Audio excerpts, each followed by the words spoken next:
नमस्कार, Asian news देख रहे हैं आप। मैं हूं मनीष। मध्य प्रदेश में ओबीसी वर्ग को 27% आरक्षण देने के मुद्दे पर अब राजनीति में नया मोड़ आ गया है। मुख्यमंत्री निवास पर हुई सर्वदलीय बैठक में बड़ा फैसला लिया गया है। अब सत्ता पक्ष और विपक्ष मिलकर इस आरक्षण के लिए एकजुट होकर सुप्रीम कोर्ट में लड़ाई लड़ेंगे। मुख्यमंत्री डॉक्टर मोहन यादव ने बैठक के बाद कहा कि भारतीय कम्युनिस्ट पार्टी, आम आदमी पार्टी, समाजवादी पार्टी, कांग्रेस और भाजपा सभी दल इस मुद्दे पर एक मंच पर आ गए हैं।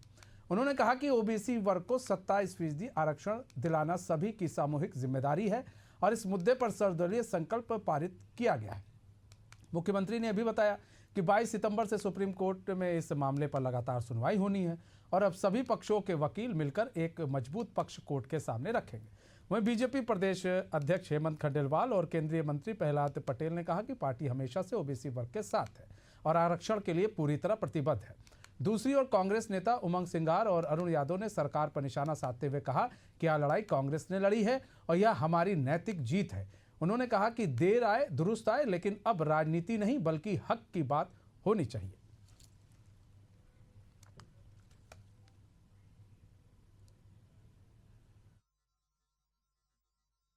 जैसा कि हम सबकी भावना है, ये चलने वाले कोर्ट के स्टे पर चूँकि कांग्रेस भी और बाकी अपोजिशन पार्टी भी और भारतीय जनता पार्टी भी सबने अपनी विधानसभा में भी इस बात को स्पष्टता के साथ रखा था कि 27% आरक्षण देने में हम यूनानिमस तैयार हैं। तो चूँकि कोर्ट में अलग अलग वकील लड़ रहे हैं, अलग अलग प्रकार से प्रकरण है, लेकिन चूँकि सुप्रीम माननीय न्यायालय ने एक निर्णय लिया कि वो 22 सितंबर से डे टू डे की इसकी हियरिंग करेंगी। ऐसे में डे टू डे की हियरिंग करने में हमारे सब वकीलों का भी मत इकट्ठा आए या वो वकील बैठ करके डिसाइड कर ले कि क्या हो सकता है, वो उस तरह से अपनी लाइन बनाए। हम सब मिलकर के हमारे जो विधानसभाओं के अंदर अलग अलग हमने सबने अपनी बात का समर्थन दिया था, उसी बात के लिए दोबारा आज हम सब बैठे भी हैं और एक सर्वदलीय संकल्प हमने भी पारित किया है, जिसके आधार पर ये ओबीसी आरक्षण देने के लिए एकजुटता एक फोरम पर आए और इसी में विधायिका, न्यायपालिका, कार्यपालिका सम्मिलित रहे। इसके क्रियान्वित करने के समय के प्रयास करेंगे और इससे जुड़े वकीलों को 10 सितंबर के पहले सभी सामूहिक रूप से बैठ करके बात कर ले। क्योंकि ये बात सही है कि जो हमारे होल्ड ये जो 14 और 13% के अभ्यर्थियों का प्रकरण चला है, तो 14% क्लियर हुए लेकिन 13% पेंडिंग है। अगर माननीय न्यायालय जल्दी से इसका निराकरण करेगी तो हम सब चाहते हैं कि जल्दी से जल्दी 13% जो बचे हुए विद्यार्थी हैं जिनकी एज लिमिट से भी बाहर हो रहा है, उनको भी इसका लाभ मिल जाए, वो सब नौकरी में लगे। कुल मिलाकर के कई विभागों में जिनमें आरक्षण नहीं था वह भर्ती भी करी है, लेकिन अभी जो एक भी बच्चा बचने नहीं पाया, ये सभी दलों की भावना है और सभी दलों की भावना के आधार पर हमने आज बैठकर निर्णय लिया। इसमें 27% आरक्षण दिए जाने के लिए कोई भी अवरोध होगा, सभी दल मिलके उसे दूर करने का प्रयास करेंगे। सभी के जो अलग अलग एडवोकेट अलग अलग जगह कर रहे थे, वो भी एक मंच पे एक साथ बैठ के करेंगे और इस बात में जो सरकार ने एक अच्छी पहल की है, भारतीय जनता पार्टी सहित सारे दल इसमें सरकार का धन्यवाद भी करते हैं और सरकार की जो नीयत है कि 27% आरक्षण मिले, उसमें हम सब उनके साथ। क्योंकि भारतीय जनता पार्टी की सरकार ने पिछड़ों के सामने घुटने टेक दिए। प्रदेश के घबराहट थी उनको कि वोट हमारे हाथ से नहीं चले जाए। कांग्रेस ने लड़ाई लड़ी थी, 5 साल से कानून लाए, तो ये निश्चित तौर से ये बात तो होनी थी, लेकिन यह सिर्फ होड़ की बात थी, श्रेय की बात थी। मैं समझता हूँ कि देर आए दुरुस्त आए, गणेश जी ने सद्बुद्धि दी, इसलिए मैं मोहन यादव सरकार को ये कहना चाहता हूँ कि आप भी पिछड़े गए थे, पौने 2 साल लगे आपको पिछड़ों के बारे में निर्णय करने में। तो 27% आरक्षण को लेकर एकजुट तो विपक्ष दिख रहा है। विपक्ष कह रहा है कि भाई हम सरकार के साथ हैं, लेकिन ये कौन सा सरकार के साथ हैं कि जैसे मीटिंग से बाहर निकलते हैं और कहते हैं कि ये लड़ाई हमने लड़ी थी और हम उस पर कामयाब रहे। फिलहाल ऐसे में कई सारे सवाल हैं, उन सवालों का जवाब जानेंगे। हमारे साथ हमारे मेहमान भी जुड़ चुके हैं। हिमानी जी जुड़ चुकी हैं, प्रवक्ता है कांग्रेस की। अजय सिंह यादव जुड़ चुके हैं, बीजेपी के प्रवक्ता है। हमारे साथ रमेश शर्मा जुड़ चुके हैं, जो कि वरिष्ठ पत्रकार है। सर, स्वागत है आप सभी का बहुत बहुत एशियन न्यूज़ में। सबसे पहले हिमानी जी, 27% आरक्षण को लेकर आज एकजुट दिखी, बीजेपी के साथ आप लोग एकजुटता दिखाए, लेकिन एकजुटता के बाद आप लोग कह रहे हैं कि देर से आए दुरुस्त आए और ये तो हमने मतलब ये हमारी जीत है, हमने ये मुद्दा उठाया, इस तरह की बातें फिर सामने आने लगी, क्यों? तो क्या कहना चाहिए सर, जो चीज मुद्दा कमलनाथ जी की सरकार में जो अध्यादेश आया, जिसके लिए भारतीय जनता पार्टी की सरकार जिसके विरोध में कोर्ट में गई और आज वो घुटने टेक कर मैंने सोचा था कि बहुत सकारात्मक तरीके से हम इस डिबेट को शुरू करेंगे, लेकिन हाँ, अब ऐसी चीज के लिए जो हमारे द्वारा लाई गई है और हम उसके बारे में ये भी ना कहें कि ठीक है देर आए दुरुस्त आए, अब वो लोग भी उसी बात पर आ गए। और जैसा उमंग सिंगार जी ने कहा, जीतू पटवारी जी ने कहा कि हम लोग सब इस बात को लेकर बहुत आशान्वित हैं कि अब जो है पिछड़ों को उनका हक मिलेगा, अब कोई रुकावट नहीं आएगी। जैसा कि अभी मुख्यमंत्री जी कह रहे थे कि सभी वकील अभी एकजुट होकर बैठे, अभी भी आपको भी समझ में आ रहा है कोर्ट में केस चल रहा है सरकार की तरफ से, और आप चाहते हैं कि विपक्ष कुछ बोले नहीं और कह दे कि ठीक है हम सरकार के साथ है, सरकार को पूरा श्रेय दे दें अपनी चीज का। मतलब यहाँ पर श्रेय लेने की होड़ है, मतलब कुल मिलाकर हिमानी जी यहाँ आरक्षण नहीं, यहाँ श्रेय लेने की होड़ थी, सभी को मतलब श्रेय लेने की होड़ थी यहाँ पर, आरक्षण मुद्दे की बात ही नहीं थी यहाँ पर, श्रेय कैसे लिया जाए? डिबेट में आप क्या सोचते हैं कि राजनीति जो होती है ये जिसमें अगर कोई अपना काम करे और उसे बताए नहीं, अगर भारतीय जनता पार्टी करती है तो आप ही की डिबेट्स में आप कहते हैं कि जब उन्होंने किया है तो वो बताएंगे, तो अगर हमने किया है तो हम नहीं बताएंगे। नहीं तो मतलब ये सारा हम भी तो कह रहे हैं, आपसे पूछ रहे हैं, नहीं ये आपने किया है हिमानी जी, आपने किया है, सुनिए ना हिमानी जी, आज आपको आपने किया है तो बीजेपी के साथ कैसे मिलकर बैठ गए आप? आपने किया, अगर आपको लगता है मुद्दा तो बीजेपी उठा ली, अब यहाँ तो श्रेय आप ले रही हैं, लेकिन वाहवाही तो इधर हो जाएगी ना, अगर सब कुछ सही सॉर्ट हो जाता है मामला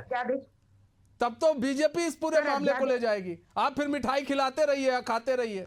सर बोलने देना है तो बोलने दीजिए। जी हिमानी जी बताए ना, पक्ष हमारा सुनना है तो सुन लीजिए। जो अध्यादेश हम लेकर आए उसके खिलाफ कोर्ट में गई, लेकिन आज उन्होंने सर्वदलीय बैठक में बुलाई और आज वो सत्ता में, तो हमें ही उनके साथ आना पड़ेगा। हम ये नहीं कह सकते कि आप हमारे साथ आ जाइए, पर पहले ये आपको शायद जानकारी ना हो कि ये बिल कमलनाथ जी की सरकार लेके आई थी, आपको ये बात पता है कि नहीं पता है? सारी जानकारी है। अभी अजय सिंह भी बताएंगे कुछ जानकारी। अजय सिंह यादव जी जवाब दीजिए। सारा श्रेय कांग्रेस ले रही है, कमलनाथ सरकार लेकर आई थी अध्यादेश और उसके बाद आप लोग कोर्ट में चले गए और आज आप लोग घुटने टेक दिए, इस तरह की बात कांग्रेस कह रही है।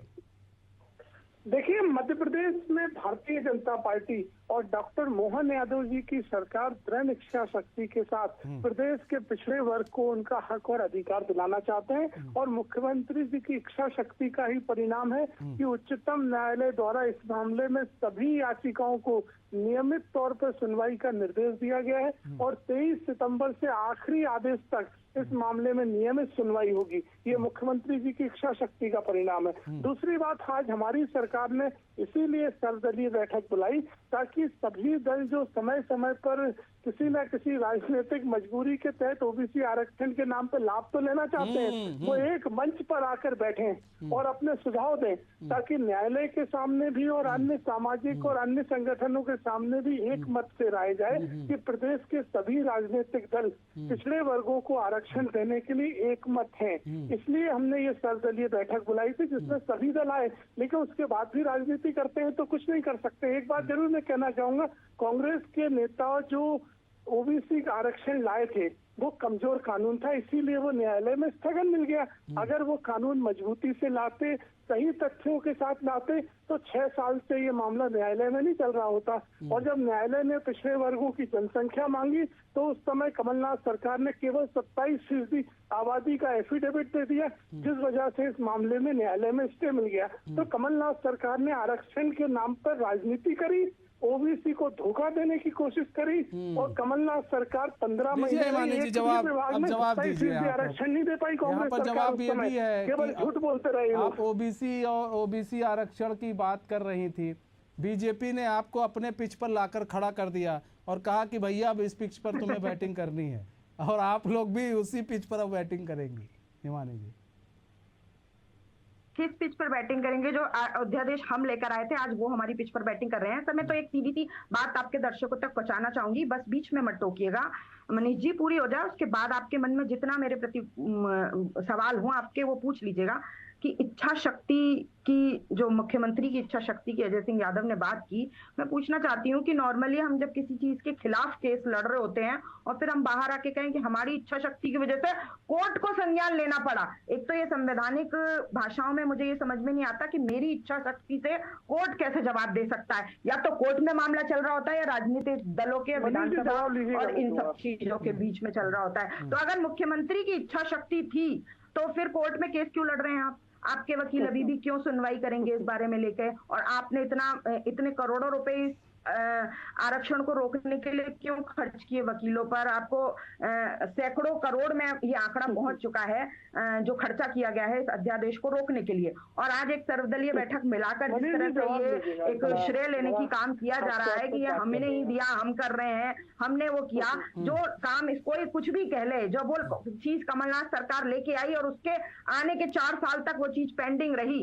तो पिच पे आप हमारी खेल रहे हैं या हम आपकी खेल रहे हैं? ये जनता को निर्णय करने दीजिए। केस लड़ रहे थे अजय सिंह जी, जवाब दीजिए भाई उनका जल्दी से, फिर रमेश जी आते हैं आपके पास सर। हाँ। मनीष जी, बहुत महत्वपूर्ण बातें हैं। मैं इस मामले में आपको तथ्य रखना चाहता हूँ। 2019 मार्च में कमलनाथ जी ओबीसी आरक्षण के लिए अध्यादेश लेके आए और उस अध्यादेश को तत्काल उच्च न्यायालय जबलपुर में चुनौती दी गई और उस अध्यादेश पे रोक लग गई। लेकिन चुनौती किसने दी? वो तो कह रही हैं आप लोगों ने दी। अरे आप मेरी बात सुनिए, प्राइवेट पक्षकारों द्वारा दी गई, इन्हें जानकारी नहीं है कुछ भी। अध्यादेश को तत्काल चुनौती दी गई। हिमानी जी, अभी आपको बड़ी तकलीफ थी बोलने से, अब आप खुद से बोलने लगी। आप अपने समय पर जवाब देना ना, देखिए मुझे पूरी बात रखने दीजिए, महत्वपूर्ण विषय। ठीक है हिमानी जी, उनको भी बात रख लेने दीजिए। हाँ ठीक है, बताइए। आप केवल राजनीति कर सकती हैं ऐसे विषय पे। तो जब वो अध्यादेश चुनौती हुआ, उस पर स्टे लगा और कमलनाथ जी ने उस स्टे को हटवाए बिना जुलाई में कानून विधानसभा में लाके पास करवा दिया, जबकि उस स्टे में क्या कमियां थी उसको दूर नहीं किया गया और बिना दूर किए विधानसभा से कानून पास करवा गया। तो जो पहले से ही अध्यादेश में विसंगति थी, जिसको न्यायालय ने रोक लगा दी, उसी को आपने कानून। ठीक है रमेश जी, ठीक है रमेश जी, यहाँ पर बात किया जाए कि भाई अध्यादेश की बात हो रही है कि 2019 मार्च में अध्यादेश लाया गया कमलनाथ की सरकार ने। इनका, हिमानी जी का कहना है कि ये तो सब हम लेकर आए थे, तो बीजेपी अब इस पर बीजेपी घुटने टेक चुकी है और बीजेपी हमारे पीछ पर खेल रही है। लेकिन बीजेपी ने सर्वदलीय बैठक बुलाकर इनको ये बता दिया कि हम तो कर रहे हैं, आप हमारे साथ हैं कि नहीं हैं। अब ना ये ना उगल पा रहे हैं ना निगल पा रहे। समस्या ये हो गई है कि करे क्या? साथ नहीं देंगे तो जनता के बीच में क्या कहेंगे, और साथ देने के बाद ये हो रहा है कि भाई ये चीज हम लेकर आए थे। रमेश जी, देखिए मोटे तौर पर मुझे लग रहा है कि यहाँ मैं दोनों की प्रशंसा ही करूंगा। मुख्यमंत्री जी ने, इसमें कोई शक नहीं कि उन्होंने एक सर्वदलीय बैठक बुलाई। ये मामला चूंकि सुप्रीम कोर्ट में विचाराधीन है, तो सरकार चाहती तो अपने स्तर पर करके और लेकर के और सारा श्रेय खुद ले सकती थी, लेकिन मुख्यमंत्री जी ने पहल की और पहल करके सर्वदलीय बैठक बुलाई। और दूसरी मैं कांग्रेस की भी इसलिए प्रशंसा करूंगा कि वो सर्वदलीय बैठक में गए।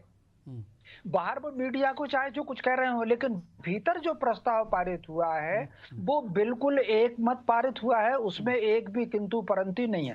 तो मोटे तौर पर अब चूंकि दोनों दलों ने, सारे विपक्षी दलों, सरकार ने ये तय किया है कि सुप्रीम कोर्ट के मिलकर के जाएंगे और उन सब के वकील मिलकर के काम करेंगे। मेरा इस मामले में आग्रह ये है दोनों ही दलों से, तीनों दलों से, कि अभी पीछे की आप सारी कोई बात ना करें।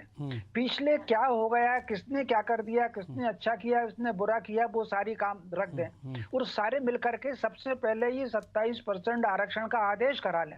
और जब तक ये 27% का आरक्षण का आदेश नहीं होता, दोनों एक दूसरे की प्रशंसा करें। एक कहा कि नहीं तुम अच्छे हो, दूसरा कि नहीं हम नहीं आप अच्छे हो। तो इससे, और उसके बाद फैसला होने के बाद जिसको जिस पर कीचड़ डालना है वो उतना कीचड़ डाल दे। मोटे तौर पर जब भी कभी राजनीतिक प्रतिद्वंदिता होती है, राजनीतिक संघर्ष होता है, उसका लाभ कुछ ब्यूरोक्रेसी में बैठे हुए कुछ लोग और कुछ अन्य लोग, तीसरे तत्व उठाते हैं ताकि ये झगड़ा करते रहे और वो उसका लाभ उठाते रहे। ये भाजपा कांग्रेस के झगड़े में 6 वर्ष हो गए इसको अदालतों में। कांग्रेस की भी सरकार रही और भाजपा की भी सरकार रही। कितना पैसा सरकार का चला गया, कितने बच्चों का हित नहीं हो पाया, वो सारा का सारा बिखराव हो गया। अब एक अवसर अगर आ गया है तो सारे लोग मिलकर के जाएं। जो काम अच्छा किया है सर्वदलीय बैठक में, बाहर मीडिया में कौन क्या कह रहा है उसकी परवाह नहीं। सर्वदलीय बैठक में एक भी कोई विसंगति का शब्द नहीं आया। अगर जहाँ हिमानी तक जी मुझे जानकारी रमेश में जी आई कह है, रहे हैं कि सबने एक दूसरे भाई का जब श्री सहयोग गणेश की कर बात ही दिया कही है और गणेश जी का नाम ले ही लिया है गणेश चतुर्थी में, तो फिर उसमें फिर एक बट और फिर ये तेरा ये मेरा लगाने की क्या फायदा है? जब आपने साथ दिया, ये बात खुद वहाँ सीएम कह रहे हैं कि सब लोग साथ में चल रहे हैं, उनके प्रदेश अध्यक्ष कह रहे हैं साथ में चल रहे हैं, तो आप लोगों को बाहर आकर क्या ये कहना जरूरी था कि नहीं जी ये हम लेकर आए, नहीं जी ये झुक गए, नहीं जी ये हो गया, ये कहना आपको जरूरी था? लग रहा था कि नहीं ये कहे बिना तो ये हम लोग साथ दे ही नहीं सकते थे। बात जो है आपने गौर से नहीं सुनी। उन्होंने जितने निष्पक्ष तरीके से अपनी बात रखी, मैं हमेशा से उनकी जिस तरह से वो रखते हैं, कभी कुछ चीजों में वो कांग्रेस की कमियां गिनाते हैं, हमारी कमियां गिनाते हैं। एज अ प्रवक्ता मेरे बारे में भी कभी कुछ कहते हैं, पर वो हमेशा जो भी कहते हैं वो सीखने लायक होता है और उसके बाद उस चीज को में सुधार की गुंजाइश होती है। पर आपने शायद उनको पूरी तरह सुना ही नहीं, आप किसी को सुन ही रहे हैं। आप उन्होंने बोला कि अब ये सब बातें करने के, लेकिन आप ये बोलना क्यों जरूरी था? चलिए अब मैं बताती हूँ आपको क्यों बोलना जरूरी था। जाकी रही भावना जैसी, प्रभु मुहूर्त देखी तिन तैसी। अब अगर मैं ये कह दूं कि अगर जैसा आपने बोला भारतीय जनता पार्टी के प्रवक्ता के से भी 2 कदम आगे जाके आप बोल रहे हैं कि हमसे ना निगलते बन रहा है, मैं कह दूं कि आपने सर्वदलीय बैठक बुलाई और आप हिमानी जी कभी कभार तो आप, क्या बात है, ठीक है हिमानी जी, क्या बात है, क्या बात है, अपनी चीजों को छुपा लीजिए, अपनी चीजों को छुपा लीजिए। आपने जो अभी आपने जो नहीं अभी आपने जो बातें कही है उसको अपने ऊपर लागू कीजिए। आपने जो बातें कही है उसे अपने ऊपर लागू कीजिए हिमानी जी। लोग हंसेंगे, वरना फिर लोग हंसेंगे हिमानी जी इन बातों पर। उसको अपने ऊपर लागू कीजिए, अपने पार्टी पर लागू कीजिए, क्योंकि आप लोगों की बाइट अगर आप नहीं सुन पा रही हैं अपने नेता को, तो कहिए हम एक बार बाइट भी चला दें हिमानी जी। अगर आप नहीं सुन पा रही है तो आपकी बाइट चला दे। आप लोग जनता के साथ नहीं है, आप लोग जनता की राजनीति नहीं करती हिमानी जी। जनता की राजनीति कहाँ, यहाँ तो कुर्सी की राजनीति आप कर रही है। ये आपने ऑन के कैमरा बोला है और फिर आप हमें समझा रही हैं, ज्ञान दे रही हैं। तो मैडम अपना ज्ञान अपने पास रखिए, ज्ञान अपने नेताओं को दीजिए, लेकिन यहाँ पर ये समझना होगा। सुनिए ना, आप सुन लीजिए, अब ज्ञान की बातें सुन लीजिए, समझना होगा। जनता सर्वोपरि होता है और जनता से आप लोग नहीं बच पाएंगे। जो बात आप लोग कहते हैं कि नहीं जी हम क्रेडिट क्यों ना लें, अरे यहाँ पर जनता की बात हो रही है। वरिष्ठ पत्रकार भी कह रहे हैं, रमेश जी भी कह रहे हैं कि जनता की बात हो रही है। नहीं बच पाएंगे, आप भी नहीं बच पाएंगे। नहीं कोई नहीं मैडम, ये तो आप लोग को बचना है मैडम। हम लोग तो एक पत्रकार है, आप लोग को बचना नेता है। आप लोग को जाना है जनता के बीच में। हम तो जनता के मुद्दे उठाते हैं, हम तो उठाएंगे ऐसे ही। हम जनता के मुद्दे उठाते हैं हिमानी जी, हम तो उठाएंगे ही ऐसे। लेकिन आपको ये डिसाइड करना है कि आप जनता के मुद्दे उठाते उठाते अपनी कुर्सी के मुद्दे मत उठाइए। ये आपको समझना पड़ेगा। कुर्सी बड़ी नहीं है, आपके लिए जनता बड़ा होना चाहिए। आपकी खतरे में है, मैं कह रही हूँ सर, मेरी कुर्सी का छोड़िए, आपको शायद नहीं मालूम है। आप लोग डरती होंगी, लेकिन मनीष वर्मा नहीं डरता है किसी चीज को लेकर। बताए ना, आप लोग डरती होंगी, मनीष वर्मा नहीं डरता है। एक तरफ रेजिग्नेशन लेकर चलता है, दूसरी तरफ नौकरी। तो आप लोग हमें नहीं डरा पाएंगी, हमें नहीं डरा पाएंगी मैडम। बहुत आए, बहुत चले गए, बड़े बड़े नेता है हिमानी जी, बड़े बड़े नेता है, चले गए। हमें नहीं डरा पाएंगे हिमानी जी। कांग्रेस पहले अपना वजूद तलाश ले मैडम। बिहार से लेकर पता नहीं कहां हम लोग पत्रकारिता कराए, हमें नहीं डरा पाएगा कोई। पप्पू यादव भी इस चीज को समझ चुके हैं। आप ही के नेता हैं, फिलहाल निर्दलीय चुनाव जीतकर वहाँ पूर्णिया में बैठे हुए हैं। आप उनसे भी पूछ लीजिएगा। बिहार, आप मध्य प्रदेश में रहिए। ठीक है, मध्य प्रदेश मैडम, मैं कहीं भी हूँ, मैं कहीं भी हूँ। हमें नहीं, मुझे मत डराइए, ये धमकी हमें मत दीजिए कि मेरी खतरे में है नौकरी, क्या है क्या नहीं है। ये मेरा छोड़ दीजिए, अपना देखिए। आप लोग का ठीक चल रहा है कि नहीं चल रहा है, ये बताइए। यहाँ पर राहुल गांधी जी बेचारे लगे हुए हैं बिहार में। क्यों मिटिया पलीत कर रही हैं आप लोग? लगे हुए हैं मैडम। हम लोग की चिंता मत कीजिए और हम लोगों को ये डराने धमकाने वाली बात मत कीजिए। अजय सिंह यादव जी, इतनी बौखलाहट पता नहीं क्यों। और खासकर पत्रकार अगर सवाल पूछ ले तो गुनहगार हो जाता है कि पत्रकार सवाल ना पूछे। हिमानी जी आई हैं तो पत्रकार कहने हिमानी जी जिंदाबाद, हिमानी जी बहुत अच्छा काम कर रही हैं। क्या बात आपने बोल दी भाई, पत्रकार है, सवाल पूछेंगे, हिमानी जी राजनेता है, नेता है, अपना जवाब दीजिए, नहीं है तो चुप हो जाइए। पत्रकारों पर सवाल उठाकर कुछ नहीं हिमानी जी मिलेगा। और ऐसे ही सत्ता से ऐसे ही अगर ऐसा रहा रवैया तो ऐसे ही बेदखली आप लोग कई जगह झेल रही हैं, ऐसे ही झेलते रहेंगी। अजय सिंह यादव जी, देखिए, कांग्रेस पार्टी को समझना पड़ेगा कि ये राजनीति का विषय नहीं है। मुख्यमंत्री जी को किसी न्यायालय ने या किसी ने निर्देश नहीं दिया था कि सर्वसम्मति से इस तरह की बैठक बुलाएं, और कमलनाथ जी की जब सरकार थी तो उन्होंने इस तरह की कोई पहल नहीं करी। तो ये मुख्यमंत्री जी की इच्छा शक्ति है जिस वजह से वो हर जरूरी कदम उठा रहे हैं। और ये वो कांग्रेस पार्टी है जिसने पिछड़ा वर्ग आरक्षण का सदैव विरोध किया। जब मंडल आयोग की सिफारिशें पार्लियामेंट में लागू हुई हमारी समर्थन की सरकार में, तो 2.5 घंटे राजीव गांधी ने भाषण दिया था कि देश में पिछड़ा वर्ग आरक्षण नहीं होना चाहिए। मंडल आयोग की सिफारिशों को 10 साल तक रोकने का काम कांग्रेस की सरकारों ने किया। और ये तो तथ्य है कि कांग्रेस पार्टी कमजोर कानून लाई थी जो कोर्ट में चुनौती में टिकनी। हमारी सरकार ने वकीलों को जो पैसा दिया है वो इस आरक्षण को बचाने के लिए दिया है। और कांग्रेस पार्टी चाहती है कि वकीलों को ना हायर किया जाए, इस कानून को बचाया ना जाए। ये कांग्रेस का पिछड़ा वर्ग विरोधी दोगला रवैया है। कांग्रेस पार्टी केवल केवल राजनीति कर सकती है। अध्यादेश के खिलाफ। अरे आपको पता ही नहीं है, मूर्खों जैसी बातें करती हो। प्राइवेट पार्टी गई थी कोर्ट, आपको कुछ भी नहीं पता, उस पटांग बातें करती हो। ये क्या कोई कव्वाली का मुकाबला चल रहा है? जिस तरह की बातें कर रही हो, तथ्यों के साथ बात किया करो। ये डिबेट के तथ्यों के साथ आया करो। आपके पास कोई तथ्य रहते नहीं है, ऊट पटांग बातें करती हो। ओबीसी आरक्षण के खिलाफ कोर्ट में, और सरकार को बचाने के लिए इतने दिनों से लड़ रही है। ये सरकार की इच्छा शक्ति है जिसके साथ हम कोर्ट में लड़ रहे हैं। लेके आए, ये याद नहीं है, या गलत बातें मत रखा करिए। आपके पास तथ्य नहीं है तो जिनके पास जानकारी है उन्हें दिखाया करो। प्राइवेट पक्षकार गए थे, आपकी सरकार में कमलनाथ जी की सरकार में मार्च 2019 में, और उसके बाद 1 साल तक आपकी सरकार रही, आप स्टे नहीं हटवा पाए कि, और आप एक भी विभाग में 27% आरक्षण दिलवा पाए। ठीक है रमेश शर्मा जी, ये सवाल देखिए, ये सवाल अभी भी एक जो है सवाल बना हुआ है कि भाई कोर्ट में कौन गया था, और ये सवाल हिमानी जी भी पूछ रही हैं और बीजेपी बता रही है भाई प्राइवेट के लोग गए थे, हम लोगों से क्या मतलब। लेकिन यहाँ पर देखिए इसलिए सवाल उठता है क्योंकि लगातार पहले ST SC को लेकर मांग उठा रही थी कांग्रेस, फिर बीच में आ गया OBC आ गया।